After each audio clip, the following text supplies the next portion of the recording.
Bonjour à tous, je suis Alzocraft. Dans mes vidéos, je vous montrerai comment faire des dessins des légendaires pas à pas que j'expliquerai dans ces tutoriels. Aujourd'hui, je vais vous apprendre comment dessiner Chimie.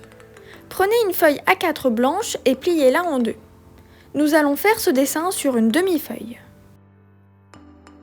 Mettez la demi-feuille en façon portrait et prenez un crayon à papier. Je commence par faire une croix pour avoir un point de départ pour la tête de Chimie. Ensuite, je dessine le contour de sa tête. Après avoir fait le contour de la tête de notre elfe, je commence à dessiner son habit. Ce genre de dessin doit être pris comme un puzzle. Ne pas penser à faire tout exactement coordonné au début, mais une partie par une. Par exemple, ne pas commencer par les pieds avant de faire le buste, mais aller plutôt de haut en bas. Je dessine le foulard qui lui tient à la taille, puis ses deux jambes.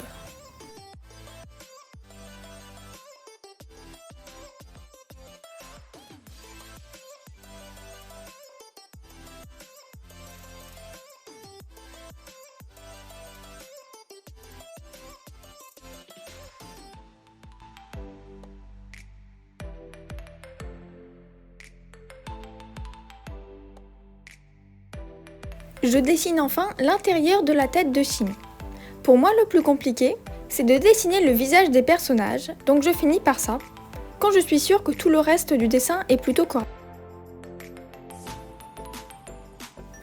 Le but est de faire les yeux à peu près identiques, comme si on les regardait dans un miroir. Je commence par faire le trait du haut de chaque œil et je regarde s'ils sont à peu près similaires, puis je dessine le reste du contour de l'œil et la pupille au milieu.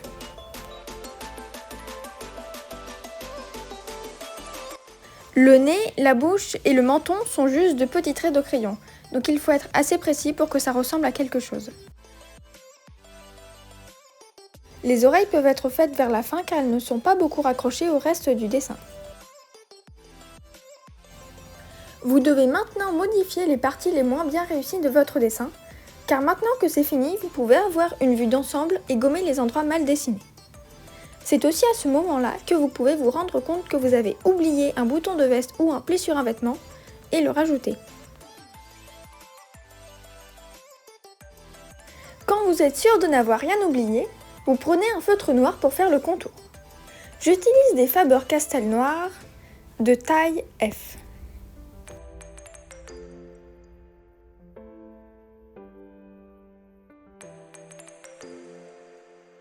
Là aussi, je finis par la tête.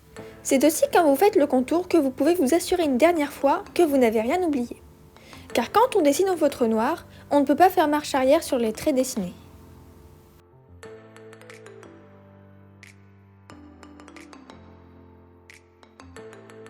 Quand vous avez terminé, vous gommez. Là encore, vous pouvez vous apercevoir que vous avez oublié de dessiner un trait au feutre noir, car le crayon à papier peut vous faire croire que vous avez dessiné à un endroit alors que non. Et voilà, le contour de notre dessin est terminé. Pour le remplir, j'utilise des feutres à alcool. Le tout dans les feutres à alcool, c'est de choisir les bonnes teintes et de ne pas dépasser, car un rien pourrait ruiner votre dessin.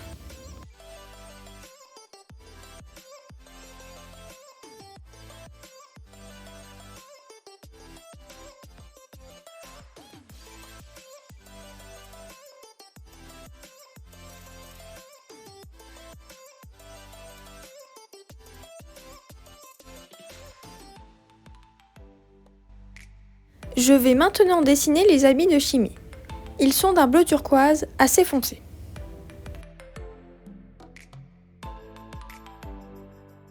Il faut être très vigilant quand vous dessinez avec des feutres plus foncés, car si vous débordez, cela peut se voir plus. Si jamais vous débordez, vous pouvez rattraper votre dessin en faisant des traits noirs plus épais, comme ça cela se verra moins.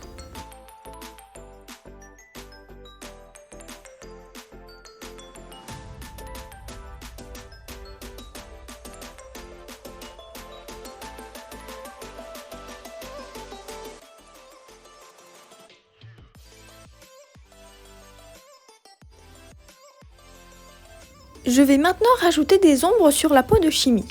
Ce procédé permet de rendre votre dessin beaucoup plus réaliste.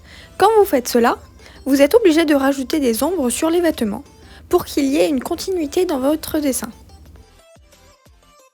Le procédé d'ombre est assez facile. Quand on veut assombrir un endroit, on doit juste attendre que la première couche de couleur soit sèche et on repasse au même endroit. La couleur sera forcément plus sombre. Sur ce dessin par exemple, on a l'impression que la source de lumière se situe sur la gauche, car les ombres sont sur la droite du dessin. Les ombres du visage sont les plus dures à réaliser. Elles sont un peu plus dans tous les sens que les autres et doivent être en harmonie avec les yeux, le nez et la bouche.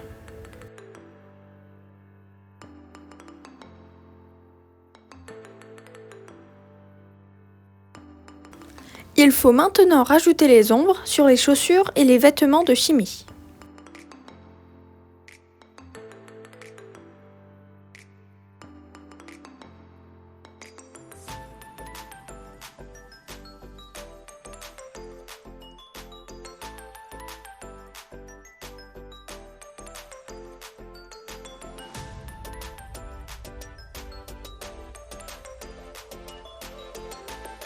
C'est un peu compliqué de faire les cheveux de chimie, car on doit avoir l'impression qu'il y a des reflets. Je laisse en blanc certaines parties pour donner cette impression. Mais si vous ne voulez pas laisser en blanc, vous pouvez appliquer la technique d'ombre ou utiliser un crayon de couleur bleu clair.